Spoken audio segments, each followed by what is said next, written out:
नमस्कार दोस्तों। हर हर महादेव दोस्तों। सबसे पहले अपनी पूरी सच्ची श्रद्धा के साथ कमेंट में जय माता लक्ष्मी अवश्य लिख दें, जिससे माता लक्ष्मी की कृपा आप पर सदैव बनी रहे। आप सभी का बहुत बहुत स्वागत है फिर से एक बार हमारे इस YouTube चैनल पर। आज फिर से आपके लिए लेकर आए हैं एक बहुत ही ज्ञानवर्धक वीडियो, जिसमें हम आपको बताएंगे कि स्त्री का कौन सा वह अंग है जिसके सही मुहूर्त, सही समय पर, सही विधि द्वारा छूने मात्र से व्यक्ति धनवान बनता है। व्यक्ति को अचानक अपार धन प्राप्ति के योग बन जाएंगे, यानी कि गरीबी उस व्यक्ति के जीवन से कोसों दूर चली जाएगी और जीवन में सुख, समृद्धि और अमीरी आएगी। वीडियो शुरू करने से पहले हे लक्ष्मी मां, जो भी आपके इस चैनल को सब्सक्राइब करे और वीडियो को लाइक करें, उसके घर में कभी भी धन की कमी ना हो और उसका घर सदैव हंसता, मुस्कुराता और कुशल मंगल रहे। चलिए वीडियो शुरू करते हैं। दोस्तों, एक घने जंगल में महान साधु रहते थे। उनके पास तमाम लोग उनके पास जीवन के बारे में कुछ नई और महत्वपूर्ण बात सीखने आते थे, क्योंकि उन साधु बाबा को वरदान था कि वह किसी भी गरीब को अमीर बना देते थे। मतलब रंग को भी राजा बनाने की शक्ति उनके अंदर थी।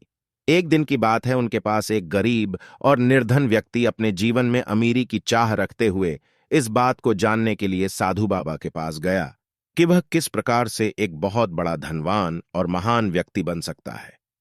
साधु बाबा ने उसकी पूरी बात सुनी और उन्होंने कहा कि बेटा, मैं तुमको एक रामू नाम के किसान की कहानी बताने जा रहा हूं, जिससे तुम यह अच्छी तरह से जान सकोगे कि तुम किस प्रकार से अमीरी और सुख शांति अपने जीवन में ला सकोगे। उन्होंने कहानी सुनाना प्रारंभ किया। उन्होंने कहा, एक गांव में एक किसान रहता था जिसका नाम रामू था। उसके घर के बाहर ही उसका एक छोटा सा खेत था। उसका पूरा परिवार उसके साथ खेत में काम करने में मदद किया करता था। रामू के बच्चे सब्जियों को पानी दे दिया करते थे। इस बार रामू के खेत की फसल बहुत अच्छी थी। वो अपनी पत्नी से कहता है कि इस बार हमारी फसल बहुत अच्छी है और अगर सब कुछ सही रहा, इस बार फसल बेचकर अपना पक्का घर भी बनवा लेंगे। इतना कहने के बाद वह अपनी पत्नी सरला से कहता है कि मैं बाजार जा रहा हूं कुछ सब्जियां और फल को बेचने के लिए, तुम खेत में कीटनाशक दवाइयां छिड़क देना। इतना कहने के बाद वह बाजार चला जाता है और इधर उसकी पत्नी और बच्चे खेत का सारा काम खत्म कर देते हैं। जब रामू बाजार से वापस आता है तो वह बहुत खुश होता है और अपनी पत्नी से कहता है कि हमारी सब्जियां उच्च गुणवत्ता वाली है, हमें इस बार बाजार में बहुत अच्छे दाम मिलेंगे। बाजार में जल्दी से सब्जियां तोड़कर बेचनी होंगी। यह सुनकर उसकी पत्नी ने कहा, ठीक है, हम कल ही सारी सब्जियां तोड़कर बाजार में बेचने के लिए तैयार कर देंगे। इतना कहने के बाद वह अपने परिवार के साथ खुशी खुशी सो जाते हैं। लेकिन रात में अचानक बारिश होने लगती है। बारिश होने की वजह से रामू बहुत दुखी होता है और वह अपनी पत्नी को उठाता है और कहता है, सरला, ये देखो कितनी तेज बारिश हो रही है। सरला भी बहुत दुखी हो जाती है और वह कहती हैं, हे भगवान, हमारी फसल का क्या होगा। दोनों पति पत्नी भगवान से बारिश बंद होने के लिए प्रार्थना करने लगे, लेकिन बारिश रुकने का नाम ही नहीं ले रही थी। यहां तक कि कुछ देर बाद ओले भी पड़ने लगे। पूरे खेत में बारिश का पानी भर गया। रामू ने कहा, सरला, बारिश का पानी बढ़ता जा रहा है। धीरे धीरे यह पानी हमारे घर में भी भरने लगेगा और हवा की वजह से हमारे घर का छप्पर भी टूटने लगा है। दोनों बहुत परेशान थे। किसी को कुछ समझ नहीं आ रहा था कि ऐसी परेशानी में उन्हें क्या करना चाहिए। सरला ने अपने दोनों बच्चों को उठाया और अपने पति के साथ किसी सुरक्षित स्थान पर जाने का फैसला किया। जब वह अपने घर से निकले तो देखा, पहले ही बारिश के पानी की वजह से कई घर टूट चुके थे। पूरे गांव में पानी भर चुका था और गांव के अन्य लोग भी अपना सामान सिर पर रखकर गांव से निकल रहे थे। पूरा गांव दुखी था। सभी एक दूसरे की मदद कर रहे थे। सभी गांव वाले गांव के बाहर के पुल के ऊपर आकर रुक गए। कुछ समय बाद बारिश रुक गई और अगले दिन सुबह सरकारी लोग गांव में फंसे लोगों के लिए खाना लेकर आए। गांव वाले खाने को देखकर कर्मचारियों की ओर दौड़ने लगे।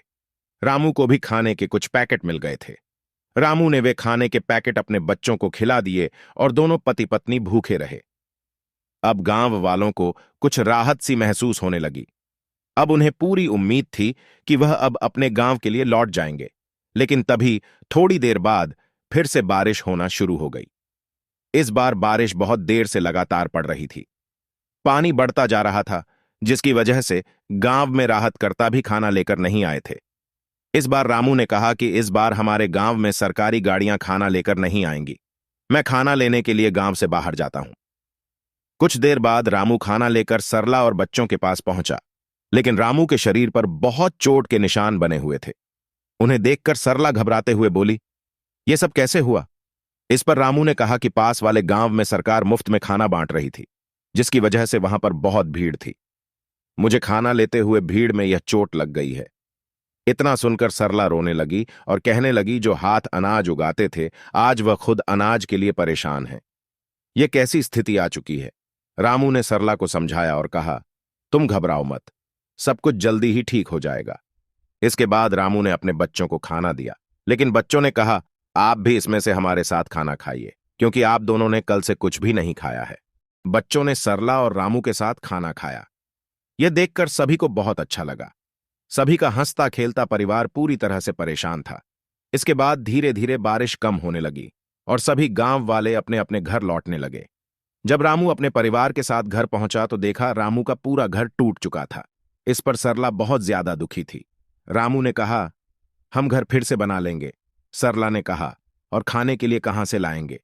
बच्चों ने कहा कि अभी भी कुछ सब्जियां खेत में बची हुई हैं, हम उनको तोड़कर ले आते हैं। बच्चे सब्जियां तोड़ने में लग जाते हैं। रामू और सरला अपने घर को फिर से बनाने में लग जाते हैं। तभी उनमें से एक व्यक्ति अपने घर की ओर आता हुआ दिखाई देता है। वह बोलता है कि मैं सरकार की तरफ से आया हूं। मुझे यह देखना है कि आपका इस बारिश की आपदा में कितना नुकसान हुआ है, क्योंकि सरकार आपको आपके नुकसान का पूरा मुआवजा देगी और आपको एक पक्का घर भी बनाकर देगी। ऐसा सुनने के बाद सरला को बहुत अच्छा लगा। रामू और सरला ने अपने बारे में सारी इंफॉर्मेशन उस सरकारी व्यक्ति को दे दी। वह सारी जानकारी लेने के बाद वहां से चला गया। लेकिन एक बार फिर से रामू को यह नहीं पता था कि उसके साथ यह क्या होने जा रहा है। जो सरकारी व्यक्ति सरकारी बनकर आए थे, असल में वह लोग तो ठगी करने वाले थे। लोगों की असली जानकारी को लेकर उनके साथ ठगी कर लेते थे। और ऐसे ही रामू को भी इसके बारे में कुछ भी नहीं पता था कि उसकी संपत्ति और घर के साथ क्या होने वाला है। उसके परिवार के जीवन में फिर से एक बार बहुत बड़ा तूफान आ गया। उन ठगों ने रामू की पूरी जमीन जायदाद धोखे से ठगी करके लेकर चले गए। अब रामू को उसके ही घर से धक्के मारकर निकाल दिया गया। अब वो अपनी पत्नी सरला और अपने बच्चों के साथ उसी पुल के नीचे गया जहां पर बारिश के समय वह ठहरा हुआ था। पास के गांव में ही एक अमीर जमींदार रहता था। उसे अपने पैसों पर बड़ा घमंड था। जितनी अधिक पैसे उसके पास थे उतना ही वह कंजूस भी था। अपने खेतों में काम करने वाले किसानों से वह खूब काम करवाता, मगर पगार कौड़ी भर भी देता न था। मजबूर गरीब किसान मन मारकर उसके खेत में काम करते थे। रामू ने सोचा, शायद उस जमींदार से कुछ मदद हो सके। बेचारा चारों तरफ से हारा थका उस जमींदार के पास पहुंचा। उसने जमींदार से अपनी सारी कहानी बताते हुए कुछ मदद की गुहार लगाई। जमींदार ने कुछ सोचा और उनसे उस रामू को थोड़ी सी जमीन काम करने के लिए दे दी। लेकिन जमींदार ने रामू से कहा, तुम्हें इस जमीन की कीमत 1 साल के अंदर ही चुकानी पड़ेगी, वरना तुम्हारे साथ कुछ भी बुरा हो सकता है। अब बेचारा रामू करता भी क्या।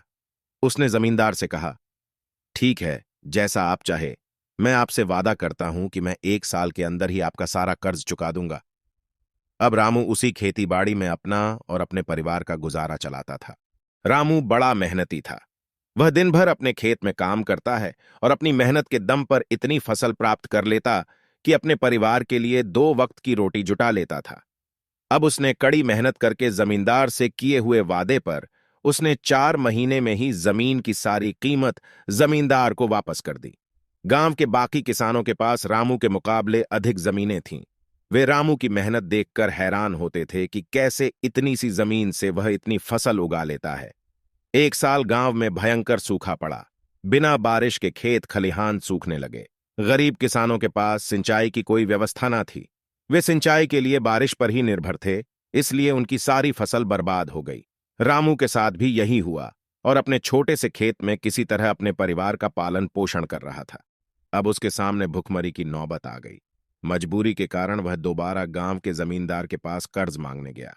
जमींदार कंजूस तो था ही। उसने सोचा कि शायद उसने रामू को पैसे दिए तो ये लौटा तो पाएगा नहीं, इसलिए उसे अपने खेत में काम पर लगा लेता हूं। मेहनती तो है ही और मजबूर भी है, कम पैसों में दुगनी मेहनत करवाऊंगा। उसने रामू से कहा, देख, मैं तुझे कर्ज तो नहीं दे सकता, लेकिन तेरी इतनी मदद कर सकता हूं कि तुझे अपने खेत में काम पर रख लूं। तुझे महीने में 1000 रुपए दे दिया करूंगा। रामू ने कहा, पर मालिक, दूसरे किसान को तो 2000 मिलते हैं। तब जमींदार बोला, करना है तो कर, वरना मेरे पास किसानों की कमी नहीं है। मजबूर रामू क्या करता। हामी भरकर घर लौट आया। अगले दिन से जमींदार के खेत में काम करने लगा। मेहनती तो बहुत था ही, वह खूब मेहनत और लगन से काम करता। उसने 4 महीने का काम 2 महीने में ही कर दिया। यह देखकर जमींदार बहुत खुश हुआ, लेकिन इसके मन में मक्कारी जाग उठी। उसने सोचा कि 4 महीने का काम तो इसने 2 ही महीने में कर दिया, क्यों ना इसे काम से निकाल दूं, इससे मेरे तो 2 महीने के पैसे बच जाएंगे। उसने रामू को बुलाया और उसके 2 महीने के पैसे देकर कहा, रामू, ये ले तेरे पैसे, कल से मत आना, अब मुझे तेरी जरूरत नहीं है। यह सुनकर रामू परेशान हो गया। बड़ी मुश्किल से उसका घर चल रहा था, अब अपने परिवार का पालन पोषण कैसे करेगा। वह जमींदार के सामने गिड़गिड़ाने लगा कि उसे काम से ना निकाले, लेकिन जमींदार ने उसकी एक न सुनी और उसे काम से निकाल दिया। रामू आंखों में आंसू लेकर घर लौटा। चिंता से रात भर उसे नींद नहीं आई। सुबह उठकर उसने फैसला किया कि वह फिर से जमींदार के पास जाएगा और उनसे विनती करेगा कि उसे काम पर रख लें। वह जमींदार के घर के सामने जाकर बैठ गया। सुबह उठकर जब जमींदार अपने घर के बाहर निकला तो रामू को घर के सामने बैठा हुआ देखा। उसने रामू से पूछा, क्या हुआ रामू, क्यों आया है? रामू जमींदार के पैरों पर गिर पड़ा और गिड़गिड़ाते हुए बोला, मुझ पर दया कीजिए मालिक, मुझे काम पर रख लीजिए, मेरा परिवार भूखा मर जाएगा। दोस्तों, आगे की कहानी जानने से पहले हे लक्ष्मी माँ, जो भी हमारी इस चैनल को सब्सक्राइब करे और वीडियो को लाइक करें, उसके घर में कभी भी धन की कमी ना हो और उसका परिवार सदैव हंसता मुस्कुराता और कुशल मंगल रहे। जब रामू जमींदार के पैरों पर गिर पड़ा और गिड़गिड़ाते हुए बोला, मुझ पर दया कीजिए मालिक, मुझे काम पर रख लीजिए, मेरा परिवार भूखा मर जाएगा, जमींदार ने उसकी एक न सुनी और उसे धक्के मारकर वहां से निकाल दिया। रामू उस समय तो वहां से चला गया, लेकिन अगली सुबह फिर जमींदार के घर के सामने जाकर बैठ गया। जमींदार ने उसे फिर बुरा भला कहा और कहकर भगा दिया। अब उसे रोज यही क्रम चलने लगा। रामू रोज जमींदार के घर के सामने बैठकर जाता और जमींदार उसे भगा देता। पूरे गांव में इस बात की चर्चा होने लगी। सब जमींदार को भला बुरा कहने लगे। तंग आकर जमींदार ने सोचा कि क्यों ना कुछ दिन परिवार सहित दूसरे गांव चला जाऊं। मुझे घर पर ना देखकर रामू यहां आना भी बंद कर देगा। अगले दिन वह परिवार सहित दूसरे गांव अपने रिश्तेदार के घर चला गया। इधर रामू भी समझ चुका था कि उसकी मदद अब कोई भी करने वाला नहीं है, उसे खुद ही कुछ करना पड़ेगा। अब उसने कुछ छोटे किसानों के साथ अपनी जमीन पर काम करना शुरू किया। उसने सूखी लकड़ियां और पेड़ इकट्ठा करके बेचने का काम भी शुरू कर दिया। रामू और उसकी पत्नी दोनों दिन भर मेहनत करके शाम को बड़ी मुश्किल से अपने लिए खाना जुटा पाते थे। दोनों सुबह से खेतों में मजदूरी करते, सूखी लकड़ियां और पत्ते इकट्ठा करके बेचते, तब कहीं जाकर दोनों का गुजारा हो पाता था। फिर भी उसकी पत्नी अपने जीवन से संतुष्ट थी, लेकिन रामू को यह बात हमेशा खलती थी कि उसे अपने दोस्तों और रिश्तेदारों का जीवन देखकर बहुत बुरा लगता था। अब वे आराम से जीवन गुजार रहे थे। एक दिन की बात है, अचानक से रामू की मां, जो कि उसके बड़े भाई श्यामू के घर में रहती थी, वह रामू के घर में आती थी। लेकिन यह बात रामू को बिल्कुल भी नहीं पता थी कि उसकी मां उसके घर आ रही है। जंगल के रास्ते पैदल पैदल अपने बेटे रामू से मिलने के लिए उसके घर आ रही थी, लेकिन रास्ते में कुछ ठग, मतलब कि चोर, मिल जाते हैं। उसके कारण रामू की मां एक पेड़ के पीछे जाकर छिप गई। अब ठग और चोर रामू की मां को बहुत देर ढूंढते रहे, लेकिन ढूंढते ढूंढते रात के 9 बज गए और वहां से रात को वे चोर चले गए। तभी रामू की मां अपने बेटे रामू के घर लगभग 10 बजे, मतलब रात को पहुंची, और जैसे ही रामू ने अपनी मां को देखा, तुरंत ही उसने अपनी मां के पैरों को छूकर आशीर्वाद लिया और मां को घर में बिठाया, खाना खिलाया और मजे से सभी लोग सो गए। लेकिन रात में अचानक जब रामू अपनी पत्नी के साथ बिस्तर पर लेटा हुआ था, तभी जाने अनजाने में उसने अपनी पत्नी की कुछ अंगों को स्पर्श कर लिया। उसे इस बात का बिल्कुल भी अंदाजा नहीं था कि उसके जीवन में कल सुबह क्या होने वाला है।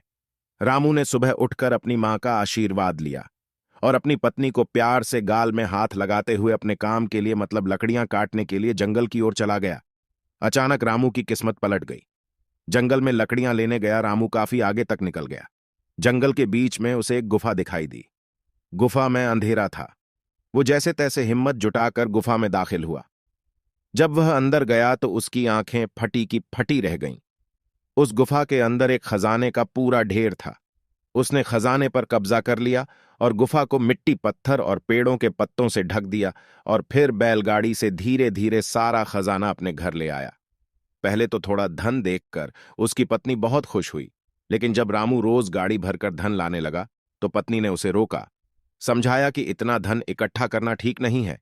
जितना धन में हमारा जीवन आराम से कट जाए उतना ही आप ले आइए। लेकिन रामू ने सिर पर धन की धुन सवार थी। उसने नया घर खरीद लिया, नौकर चाकर रख लिए, पूरे खजाने को अपने घर में सुरक्षित करके रख लिया। धीरे धीरे उसके धनवान होने की बात दूर दूर तक फैल गई। कई लोग रिश्तेदारियां निकालकर उसके पास आने लगे, उसे इज्जत देने लगे। वो भी धन के अभिमान में उसे बुरी आदतें लग गई। अब वो पत्नी से भी दूर हो गया। उसकी पत्नी को समझ आ गया कि अब बात हद से बाहर जा चुकी है। वो उसे छोड़कर चली गई।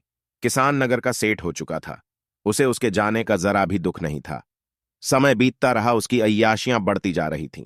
जब वो एक दिन बीमार हुआ तो उसके पास उसे अपनी हर छोटी बड़ी जरूरत के लिए नौकरों पर निर्भर रहना पड़ता था। जब उसकी तबीयत थोड़ी ठीक हुई तो वो नगर में घूमने निकला। कोई पहचान ना ले इसलिए उसने थोड़ा भेष बदल लिया। उसने सोचा क्यों ना अपने बारे में लोगों से पूछा जाए कि लोग तो बहुत तारीफ करते ही हैं। उसने एक आदमी से पूछा कि नगर में जो अमीर आदमी रहता है उसके बारे में क्या सोचते हो। उस आदमी ने कहा, वो तो बेचारा बदकिस्मती आदमी है। किसान ने पूछा, क्यों बदकिस्मत कैसे? उसके पास तो बहुत धन है, राजा की तरह रहता है। वो आदमी बोला, भाई जब वो गरीब था तो उसकी पत्नी उसके साथ रहती थी। वो बहुत समझदार और भली थी। गरीबी में भी उसका पूरा साथ देती थी, पूरी मेहनत करती थी। लेकिन उस किसान के पास जब बहुत सारा धन आ गया तो पत्नी भी उसको छोड़कर चली गई। अब ना घर में पत्नी है ना बच्चे। इतना धन आ भी गया तो ना घर में कोई उसका सुख उठाने वाला है, ना ही उपयोग करने वाला है। उसे तो छोटे छोटे कामों के लिए भी नौकरों के भरोसे रहना पड़ता है। जब पैसा है तो पत्नी चली गई है, ऐसा आदमी बदकिस्मत ही तो है। किसान को अपनी गलती समझ में आ गई। वो अपनी पत्नी के घर पहुंचा। उसने माफी मांगकर और सारा धन दान देने का वादा करके उसे अपने घर ले आया। फिर जितना धन उन्हें जीने के लिए जरूरी था उतना रखकर सेठ सब गरीबों को दान कर दिया। तब साधु बाबा ने कहा कि अब मैं तुमको स्त्री के उस पवित्र अंग के बारे में बताने जा रहा हूं, जिस अंग को रामू ने रात में जाने अनजाने में छू लिया और सुबह उसकी किस्मत अचानक से बदल गई। रामू अचानक से रोडपति से करोड़पति बन गया। उसे अचानक अपार धन की प्राप्ति हो गई। साधु ने कहा कि चलो अब मैं आपको बताता हूं कि महिला का वह कौन सा अंग है जिसे छूने मात्र से इंसान रोडपति से भी करोड़पति हो जाता है और उसे अपार धन की प्राप्ति होती है, जैसे कि रामू को हुई। साधु ने महिलाओं के संबंध में 2-3 बातें बताईं। साधु बोले, महिलाएं घर की संपत्ति अर्थात लक्ष्मी का रूप होती है। जिस घर में महिलाओं का सम्मान नहीं होता, मां लक्ष्मी उस घर से अपना नाता तोड़ लेती है। शास्त्रों में वर्णित है कि घर की महिला सर्वगुण संपन्न हो तो समस्याओं को उस घर में स्थान नहीं मिलता। वह मकान में प्रेम तथा जीव का संचार कर उसे घर बनाती है। भाग्यशाली होते हैं ऐसे घर जिन घरों की महिलाओं में कुछ विशेष गुण विद्यमान होते हैं। उस घर में लक्ष्मी को बुलाने के लिए निमंत्रण नहीं देना होता, बल्कि उस घर की महिला ही लक्ष्मी का रूप होती है। साधु बोले कि जब रामू की मां रामू के घर पर आई तो उसने शाम को अपनी मां के पैर छुए और उनसे आशीर्वाद लेकर सोने को गया। और इसी तरह वह जब सुबह उठा तो भी अपनी मां के पैर छुए। तो इससे यह स्पष्ट होता है कि जो पुरुष अपनी मां के पवित्र पैरों को सुबह शाम छूता है और आशीर्वाद लेता है उसको कभी भी धन लक्ष्मी की कमी नहीं होती। क्योंकि शास्त्रों में ऐसा कहा गया है कि आप सभी लोग यह अच्छी तरह से जानते हैं कि मां के पैरों में ही जन्नत होती है। इसलिए मां के पैरों को छूना बहुत ही आवश्यक है। वहीं पर बात करें अपनी पत्नी की तो दोस्तों हम आपको बता दें कि यदि कोई पुरुष अपनी पत्नी के साथ सदैव हंसता मुस्कुराता रहता है और उसे हमेशा खुश रखने की कोशिश करता है, उसके साथ हंसी खुशी जीवन बिताता है और अपनी पत्नी को सच्चे दिल से प्रेम करता है और वह सुबह सुबह अपनी पत्नी के दोनों गालों को स्पर्श करता है, तो उसके घर में खुशहाली और धन लक्ष्मी की कमी नहीं होती। क्योंकि शास्त्रों में बताया गया है कि स्त्री लक्ष्मी का रूप होती है और स्त्री का सदैव सम्मान करना चाहिए। क्योंकि स्त्री चाहे तो किसी भी घर को स्वर्ग बना सकती है और किसी भी स्वर्ग घर को नरक में बदल सकती है। तो दोस्तों ये वीडियो अच्छी लगी हो तो वीडियो को लाइक और चैनल को जरूर सब्सक्राइब कर लीजिएगा। मिलते हैं ऐसी ही ज्ञानवर्धक वीडियो के साथ। दोस्तों कमेंट में जय मां लक्ष्मी लिखना ना भूलें। धन्यवाद।